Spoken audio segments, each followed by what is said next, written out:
50 routes, 6 months, 9,000 data points. We tracked the price of 50 of the world's most popular flight routes every single day for 6 straight months. And what we found breaks most of the advice you've heard about booking cheap flights. The Tuesday myth, the 21-day rule, the incognito mode trick. We tested all of it. Here's what the data actually shows. We tracked 50 routes for 6 months, when flights are actually cheapest. Let's break down everything the data revealed. Here's how we did it. From August 2025 to January 2026, we checked prices daily on Google Flights for 50 routes across 4 categories: short-haul Asia, long-haul intercontinental, European domestic, and transatlantic. For each route, we recorded the cheapest available fare at 7 booking windows: same day, 1 week out, 2 weeks, 1 month, 2 months, 3 months, and 6 months out. That's 9,000 individual price checks. No affiliate deals, no sponsored tools, just raw price data. Let's start with the biggest question everyone asks. How far in advance should you book? For short-haul flights under 4 hours, the data shows a clear U-shaped curve. Book 6 months early and you'll pay an average of $95. Sounds fine, but you're actually overpaying.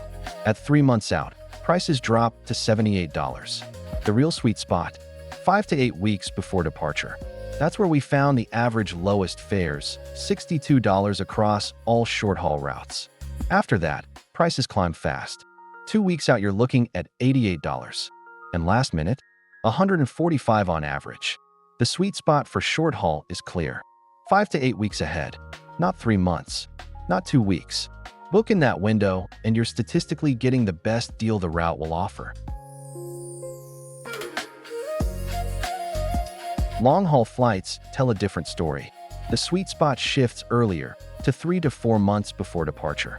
At that window, the average fare across our long-haul routes was $465. 6 months out, you're paying about $520. Not terrible, but premium deals haven't dropped yet. 2 months out, prices hover around $510. But here's where it gets interesting. Unlike short-haul, long-haul fares don't form a smooth curve. They have step drops. Airlines release inventory in waves, and the biggest discounts appear when they open new fare classes to fill remaining seats. That typically happens at the 90 to 120-day mark. Miss that window, and you're riding the price up. By 2 weeks out, the average fare jumps to $680. Last minute, $890 plus. The lesson is simple. Long haul requires earlier planning. 3 to 4 months gives you the best odds. Now let's tackle the biggest myth in travel. Is Tuesday really the cheapest day to fly? According to our data, it depends.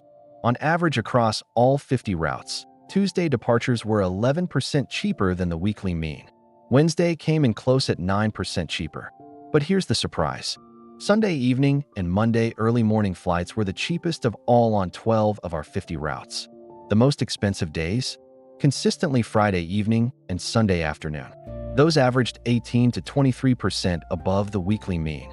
But the day-of-week effect is smaller than most people think, typically saving you $15 to $30 on a domestic flight. The real insight from the day-of-week data isn't which day to fly. It's how much the effect varies by route. Bangkok to Tokyo, Tuesday flights averaged $42 less than Friday flights. That's a significant gap. London to New York, only $8 difference between the cheapest and most expensive days. The pattern was consistent. Competitive short-haul routes in Asia showed the biggest day-of-week savings, often 20 to 30%. Long-haul transatlantic routes showed almost no meaningful difference. So the advice to always fly on Tuesday? It's partially true for Asian short-haul flights. For transatlantic, don't stress about it. Seasonal pricing dwarfs everything else in our data. Day of week might save you $20. Booking window might save you $50. But flying in the wrong month versus the right month? That's a $200 difference on average. Across all 50 routes, January was the most expensive month, averaging 47% above the annual baseline. Why? Post-holiday travel, return flights, and the start of peak winter sun season. July and August were the second most expensive, 38% above baseline. School holidays drive demand across every hemisphere. So when is the cheapest time to fly? Our data points to two golden windows. September and October are the cheapest months globally, averaging 22% below the annual baseline. Late January through February is the second cheapest, 18% below baseline, as demand crashes after the holiday surge. But regional patterns matter. For Southeast Asia routes, March through May, the hot season before monsoon, offered the deepest discounts, averaging 31% below baseline. For European routes, November was the undisputed champion, 35% below peak pricing. And for transatlantic routes, the first 2 weeks of November and late January offered the best fares consistently across our 6-month window. Let's get specific. Here are the routes where timing mattered most. Bangkok to Tokyo, one of the most popular routes in Asia. Book 3 months ahead in October, and average fares hit $212. Book 2 weeks ahead in January, $540. Same route, same airline, 2.5 times the price. Singapore to Bali, sweet spot was 6 weeks out. Average lowest fare, $88. The spread between best and worst timing was $312, on a route where the base fare starts under $100. Seoul to Osaka, one of the tightest booking windows we found. The optimal window was exactly 4 to 5 weeks ahead. Book earlier or later, and prices jumped by $40 to $60. European routes showed different patterns. London to Barcelona, the sweet spot was 8 to 10 weeks ahead, averaging $72. But prices barely moved between booking windows. The spread was only $45 between best and worst timing. Paris to Rome, similar pattern. $68 at the sweet spot and a modest $40 spread.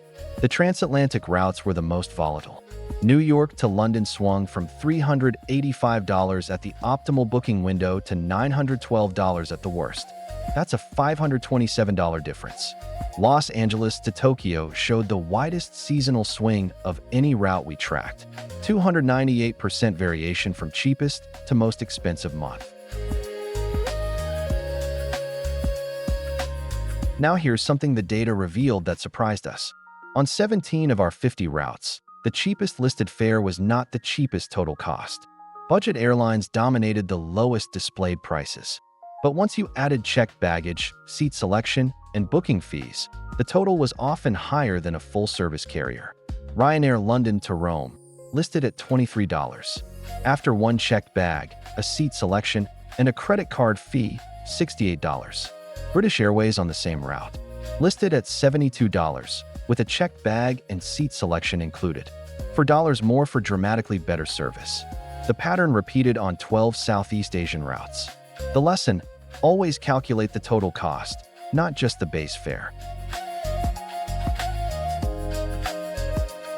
We also tested which booking tools find the cheapest fares. For every route and every date, we checked 5 platforms: Google Flights, Skyscanner, Momondo, Kayak, and the airline's direct website. Google Flights found the cheapest fare 61% of the time. Skyscanner was cheapest 23% of the time. The remaining 16% was split between Momondo, Kayak, and direct booking. But here's the critical finding.